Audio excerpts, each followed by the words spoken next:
Hi, everybody. I'm Ricky Heller from rickyheller.com, and I help people with food restrictions to learn to live well and love their food again with delicious food, even within the boundaries of their restricted diet, so they can live in the real world and enjoy what they eat without feeling like food puts you in a dietary prison. So, today I want to talk a little bit about Candida superstar foods. And so, what I call Candida superstar foods, there's really four kinds. And the first one is foods that actively kill Candida in the body. So these will help you as you're eliminating the Candida. Then there are also foods that fight inflammation in the body. And so that's very useful if you have Candida because that can help to diminish the inflammation, which then will allow your own immune system to take over and work more effectively. We also have foods that heal leaky gut. So I would say people with Candida, if you have Candida, more often than not, it goes hand in hand, or intestine and intestine with leaky gut. They almost always go together. So if you're healing your leaky gut, you're going to help your situation with Candida as well. And then you want foods that are going to boost the immune system because, again, a stronger immune system is really good for your situation with Candida. The stronger your immune system, the better it can keep that Candida in check.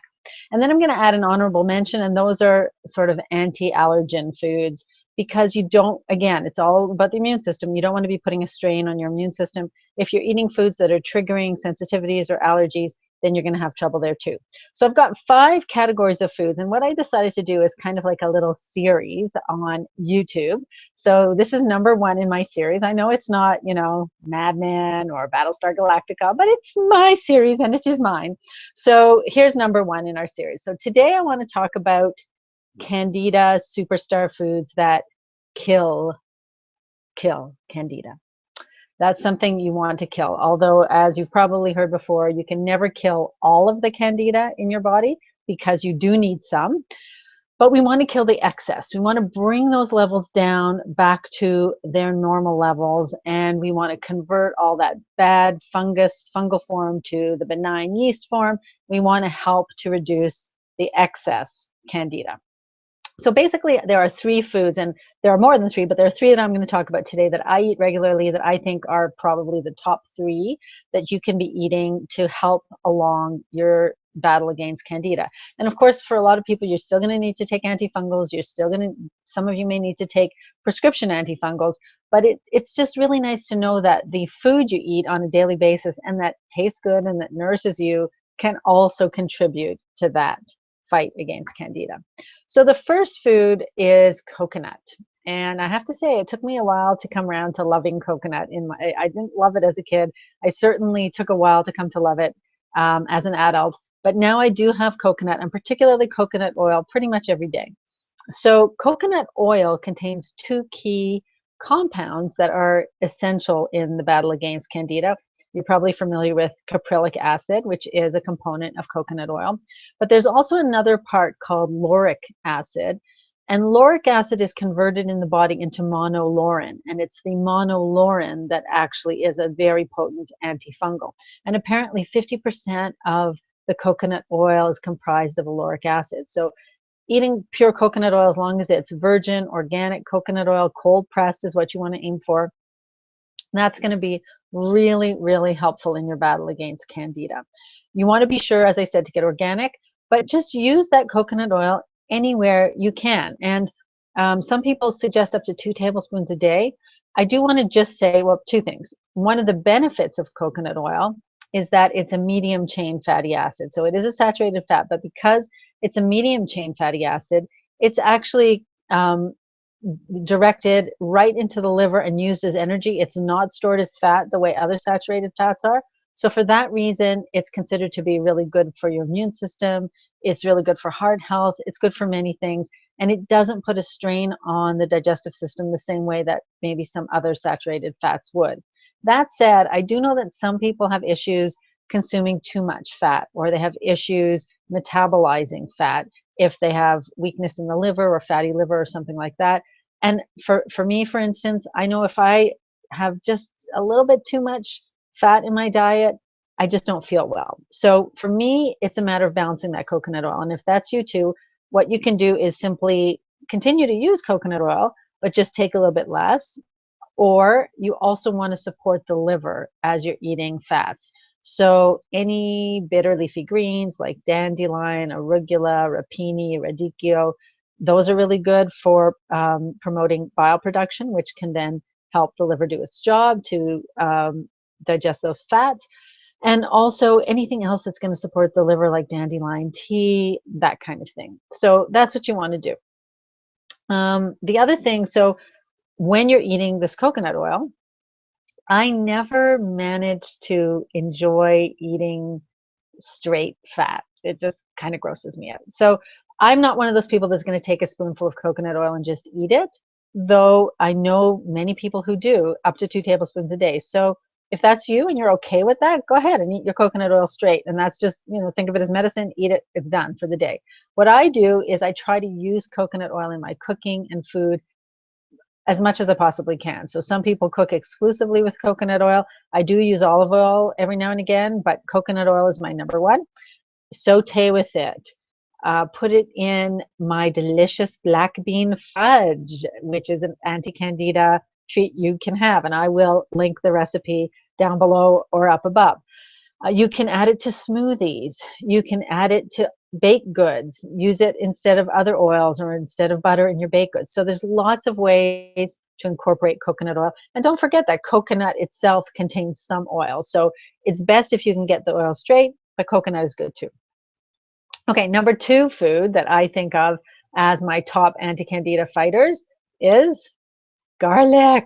Love garlic, love, love, love. So garlic, as you may know, is a broad spectrum antimicrobial, and it was actually being considered as an antibiotic before antibiotics were discovered. And I guess we're going back to it now that antibiotics are starting to lose their effectiveness.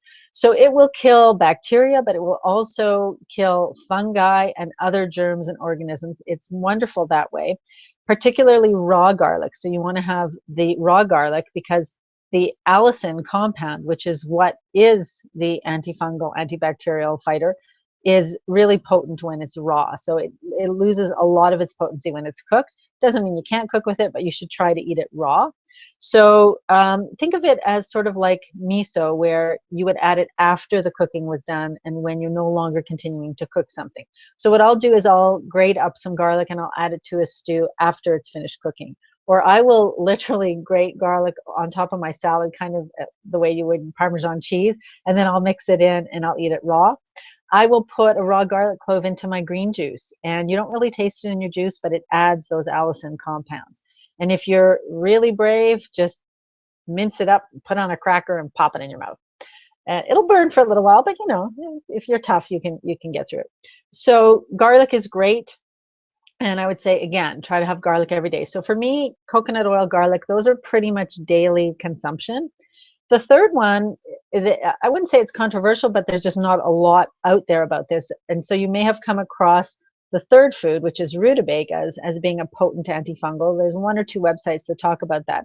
I was actually able to find one scientific study that talks about compounds in rutabaga as well as all brassicas, which is what rutabaga is, called phytoalexins. And these phytoalexins are what are potent antifungal compounds.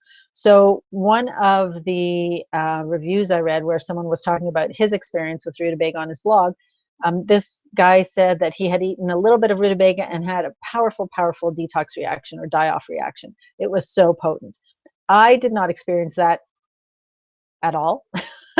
In fact, I eat rutabaga a lot and I've never had any of that kind of reaction, but I believe the science. So it does contain potent antifungal compounds. I would say 2 things. Be aware that rutabaga is not the same as turnip, even though they're similar. Turnip is much smaller and white.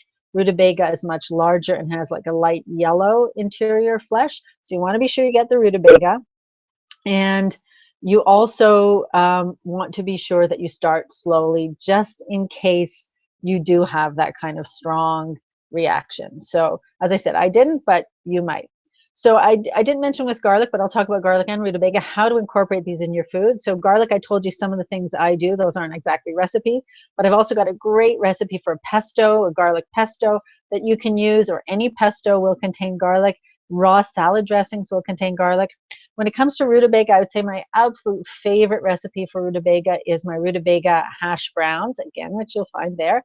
And I have a great recipe for a rutabaga gratin, which is perfect for parties and holiday meals.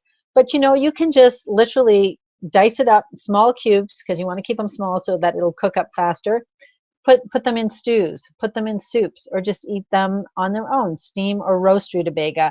You can use rutabaga for oven fries, for root vegetable oven fries, such as my almond crusted oven fries, and those are delicious with any root vegetable that you use.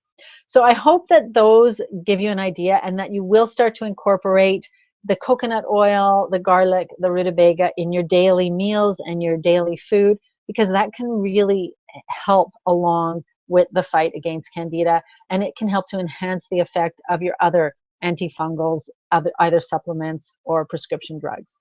So if you like this video and you found the information useful, please give it a thumbs up, but more importantly, share it with somebody that you think it will benefit. If they're struggling with candida, if they're struggling with fungal infections, if they're trying to cut sugar out of their diet, let them know about this information and subscribe to my channel.